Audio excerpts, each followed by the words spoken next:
welcome to the Enliven Beverage Deal podcast, where we're all about saving and making you money by taking both the guesswork and the legwork out of your beverage partnership and by leveling the playing field when it comes to negotiating your beverage contracts. I'm your host, Tim Harms. We've got a great show for you today. Stay tuned. Well, today we're super excited. We got a guest from the Enliven team joining us today. His name is Michael Kuhn. He's our Director of Account Services. Michael, how are you? I am doing great. Thanks, Tim. Glad to be on the show. Yeah, so glad to have you. So I got a question for you. How many millions of dollars do you think a sponsor is going to pay to brand the Enliven Beverage Deal podcast? Don't get your hopes up, my friend. I don't know. You got to build your audience. You got 10 million? 20 million? 100 million? Keep dreaming. Keep dreaming. I'm there for the ride, and I'm happy to help however I can. Well, I hear we have an expert on the air right now. So Michael came to us at Enliven with a pretty amazing resume. At a high level, you worked for the PGA Tour, and then after the PGA Tour, you branched off and actually ran your own naming rights sports marketing agency. Can you tell us a little bit about that journey? Yeah, absolutely. I was like any kid that loved playing sports as a kid, and I always knew that I'd work in the business world in some way, so it always made sense to merge those things. And fortunately, through education and some lucky breaks along the way, I was able to put together a number of years working at the PGA Tour at the league level, and worked mostly with our sponsors, which was a great time, selling and managing those large sponsor relationships. And then, as you said, took that experience and kind of went off on my own to help those sort of sponsors across all different sports, not just golf. But it's been a fun ride, and I'm glad to bring some of those insights into the deals and all the stuff that we get to do at Enliven with the beverage companies. Yeah, it's been really fun to have you on the team, and when we started talking, just knew it would be like a hand in glove fit. But so today I thought, we were brainstorming in the shop some fun ideas to bring to the podcast. And one idea came up was, how are major sports sponsorships sold? And so would love for you just to give us and give our listeners an idea of someone like the PGA Tour. How does that process work? Can you peel back the layers for us? Give us an inside scoop into what it means, what it would mean to sell sports sponsorships. First of all, I guess, how do companies justify such a huge investment? You hear these headlines, 7 to 8 figures per year. How does that work? It's a great question, and I don't think the answer is the same for every single one. I think that makes sense. We're making decisions, and not anyone is, guided by any one particular piece. But at the base level, you have to justify it to some degree. If you're going to spend that sort of money, you got to go to a board, you got to get it approved. Like, the sponsor has to be thinking through it in some sort of rational fashion. And so there's a few buckets I kind of think of that these companies go through. And the first is just the standard marketing value, right? If you use the PGA Tour as an example, so say a title sponsor for one tournament on the PGA Tour, the investment is kind of what you were talking about. It's 7 to 8 figures per year. But they're getting like an association with the tour and everything that comes with that. They're getting a ton of impressions based on their company name. So say it's, Waste Management is a longtime sponsor of the PGA Tour, and it's the Waste Management Phoenix Open. So all the ads for it are talking about waste management. The logo of the tournament has Waste Management incorporated into it. The telecast is just flooded with the green and the yellow from Waste Management. And, you see that over and over again. So there's an associated value you can put on that for all of the impressions that you'll get. And then in addition to that, there's like a TV ad package and all sorts of elements throughout the year that you could put a hard marketing number to. Now, when you add all those up, any ad buyer is going to say that's not worth 7 to 8, 8, 10, 11, $12 million a year. They can't justify it with just that. it's the sum of all the parts that come up to make it worth that. And some of those other things are client entertainment. So at that, for if we just build off of that waste management example, they're going to bring their biggest clients from all over the country, maybe internationally, to come to their event. And it's their event. And they're getting a behind the scenes Mm-hmm. look. They get to play in the pro-am. They get to play hand in hand with like the pros that are playing in the tournament early in the week. Then they get to watch them play. They probably are splicing in some business sessions and that sort of thing. I mean, that ends up being a very valuable business development exercise to entertain clients there. So that's one piece. There's partnership benefits just from, Waste Management might be a sponsor, but then they might, develop a relationship with another sponsor, maybe a banker or insurance agency or something that's also a partner. And there's those type of associations that make sense. And if you're a major sponsor of a league, you're normally going to win that league's business too. And so there's that offsetting element of it that goes into play. So when you look at these sponsorships and you're trying to sell them to big global brands, I mean, how much of it is like data driven? Look at the analytics, look at the impressions, look at the viewership, and how much of it is that emotional aspect where, man, you want to be associated with this event that happens in the American psyche, the American zeitgeist almost. How much is that emotion versus data?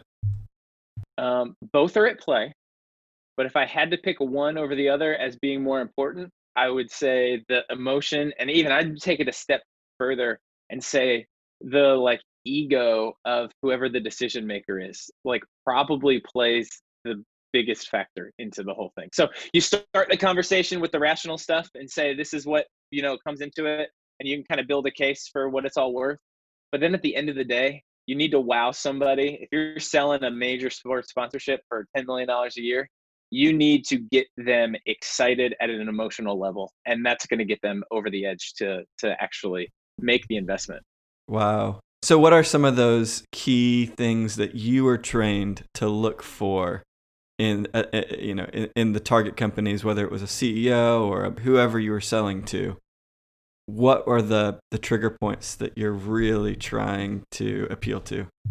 Well, it's great whenever you have an existing relationship. So like just if you continue on the golf example, if we were trying to sell to somebody, the best case scenario was if you knew that they were already a big golfer or golf fan, or maybe they're good friends with, a professional golfer already, and you have that kind of connection. So at the end of the road, the person making the decision is already inclined towards the sport. Like then you can start at the lower levels, work it up, or however it needs to happen, and you know that you're sitting in good shape. But one of the things that you can always do, no matter who you're talking to, I think, is take something off of the page. We're all like used to seeing in the business world, seeing presentations, seeing decks, seeing proposals, and you read something and you can see the numbers and you think through it rationally, and that's one thing. But when you can see it and you can start to feel it and sink your teeth into it, and what I'm saying there is during a presentation, instead of just speaking about it, instead of just showing an image on the screen, a video with some music. So for example, if Enliven wants to be a title sponsor of a PGA Tour event down the line, what I would imagine the folks at the PGA Tour would do is they would leverage all of the content and their entertainment assets to build a custom video, and they would then lean even on their broadcast partner like CBS, and they would have Jim Nantz provide a custom audio intro for the Enliven Championship in Nashville, Tennessee, coming to you live for final round coverage. And it shows like the whole opening graphic with our logo on the screen, and it zooms in and out, and it's like all of a sudden this went from just being an idea to like actually coming to life. And that's how it's a pretty simple way, but it takes a lot of steps, but really quickly you start to appeal to somebody's emotions and can get them a whole lot more excited, and something Yeah. you can sink your teeth into a whole lot more than just reading something on a page. Yeah, absolutely. I can definitely see that. There's so many tie-ins to our business too. So as I think about this, it obviously takes a long time to run through this process to do it justice. What happens? My question is, what happens if you cut that process short or you short circuit the whole process? there's so many stakeholders, like it's not a simple thing. And even if a CEO or a decision maker is inclined towards golf and has stated that they're in and they would like to do it, you still have to go through the process of taking the rational approach and providing Mhm. as much information as possible for the marketing value and all the other elements and ways in which you can activate. At the end of the day, it's a platform that you're for a sponsorship. You're buying a platform, and then you as a company, you have your brand objectives and your marketing messages that you want to get out to that golf audience. Maybe it's to the broader public and you're a consumer facing company. Maybe it's more just for the entertainment aspect and you're just looking to maximize that. So you might do like a Mhm. huge global summit and really blow it out on site for that 1 week with the golf. We had one partner that it was one of the big accounting firms, was the sponsor of one of our tournaments, and they used their tournament as their biggest entertainment avenue every year, and they brought people from all over the world, and they brought the biggest speakers. They had like speakers like Malcolm Gladwell come and speak during the week of the tournament. And so they had a business session and they had speakers like that going on, and then they'd go to the golf course, and then they'd have a big dinner on the beach and that sort of Mm. thing. Uh, And so, but you gotta talk a sponsor through that process and like, what is it going to look like? What's mhm. important to you? How Man. are you going to maximize this? It's not just as simple as saying, this is what it's worth. Here you go. Because you got to think a few steps down the line towards implementation and really how it's going to work. Because at the end of the day, the property, the league, whoever's selling the sponsorship wants that sponsor to be around. So you can't sell it short. You can't, fast track it because it's going to set everybody up for failure. And at the end of the day, a good partnership is one where everybody goes into it eyes wide open and gets value from it, on both sides. And so, as much as you can do that on the sales side of things, the better.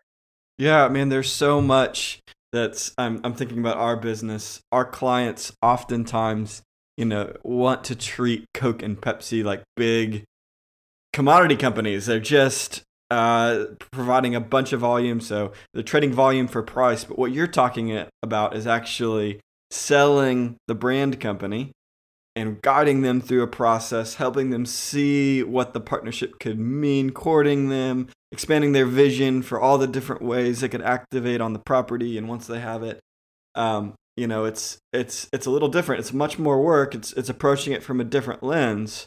You're putting the brand company, you're putting them on the stage. Really, you're not just expecting them to come and compete on your terms or do things for you, but you go through the work, it yields so much more. I mean, it's worth the effort.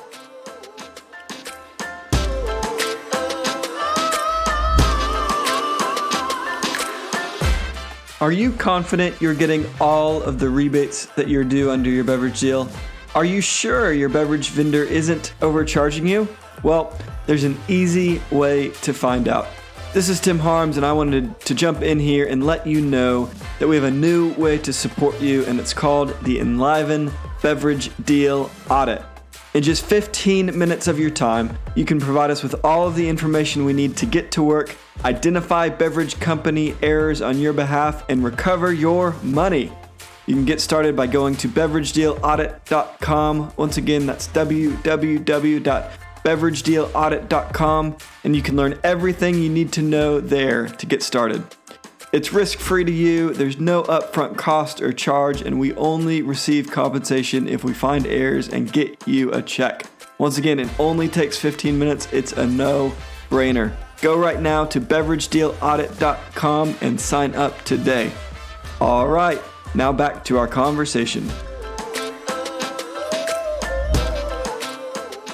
I mean, what other similarities do you see between what your work at the PGA Tour and on sports marketing, and now that you're immersed in this wonderful world of beverages? How do you see the two worlds marrying?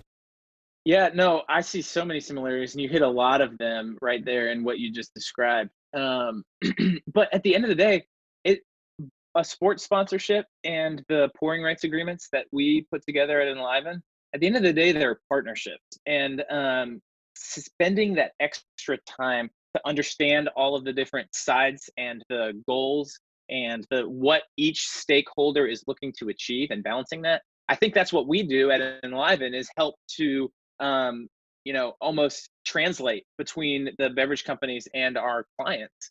And it's really, really valuable. And at Yeah. the end of the day, a partnership should elevate both parties.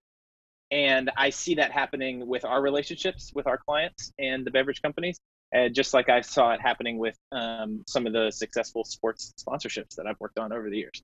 So that's one thing. Another thing that's interesting that I always have enjoyed watching, just being a competitor myself, playing sports growing up as a kid, was just the competition that's in play in the marketplace. And so in the sports world, it's a little bit, we've been talking about title sponsors, but there's official sponsors that typically own a category. So like MasterCard, for instance, is the official credit card of the PGA Tour at the moment. So that means that American Express cannot be the official, does not have any rights to advertise or promote in association with PGA Tour. And that's a competitive play. A lot of the motivation for a MasterCard to hold that position and pay for that, marketing position within the, PGA Tour sponsorship structure is to keep a Visa and keep an American Express out of play. We see the same thing in the beverage world. Coke and Pepsi don't want the competitor to come in. And we benefit from that whenever we bring both to the table and allow them both a fair chance at competing. It's the same situation in the sports world. You bring all of the sponsors to the table and the cream rises to the top and they get to benefit from that exclusive right. Yeah, well said, well said. I would argue even more so in beverages because Coke and Pepsi have a ubiquity strategy, right? They want to be everywhere and they want their competitor nowhere. So ratcheting up that fear, ratcheting up the greed is a key element. One point before we go off, as far as tying sports partnerships with beverage partnerships, one of the things that I've had a lot of fun seeing is the tie. All the beverage companies have their sports sponsorships locally in the cities in which they operate. And so I have had a lot of fun watching them use some of those assets and the benefits they receive from their sports partnership and then leveraging them with their beverage partner. And so, for instance, at one of the airports we work at, they have appearances that they get with players from the local NFL team in Philadelphia with the Eagles, and they basically ran a promotion where whoever sold the most water or sold the most carbonated beverage, whatever it was able to win an experience bowling with Zach Ertz from the Philadelphia Eagles.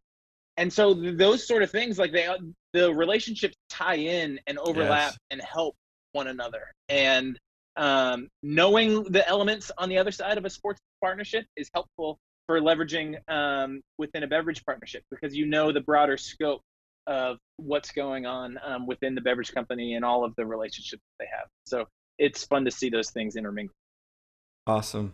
Well, Michael, it's been such a pleasure. Hey, before we go, so I'm sure PGA Tour came with some perks. Who's the most famous person you met with while you were there? I mean, the most famous golfer is Tiger Woods. There's no doubt. And I had a chance to meet him. I've met Jack Nicklaus too, which is pretty, another generation. And I think I was almost more speechless to meet Jack Nicklaus. But both of those guys, golfers are all great. I mean, they're all like so good at interacting with anyone and do a bunch of great things. Well, Michael, man, thank you so much for coming on and for shining a light on what happens behind the scenes, how we get MasterCard, the official sponsor of the PGA Tour. I appreciate you coming on. And whenever you get the official sponsor of the Enliven Beverage Deal podcast, please let me know. I'll let you know first. No problem. All right, Michael, thank you. Yeah.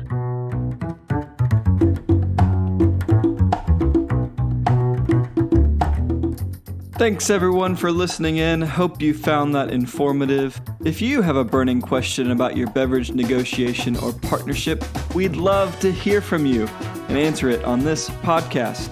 Reach out to us by emailing podcast@enlivenpartnership.com. And hey, before we sign off, I want to remind you that you can take both the guesswork and the legwork out of your beverage partnership. You can level the playing field in your beverage negotiations, and you can save or make your company millions through a new or an improved beverage agreement. The first step is a free beverage opportunity analysis which will tell you just how much you can save or you can make. Sign up for your free beverage opportunity analysis at enlivenpartnership.com and by clicking Free Savings Estimate. On behalf of everyone here at Enliven, thanks for listening in.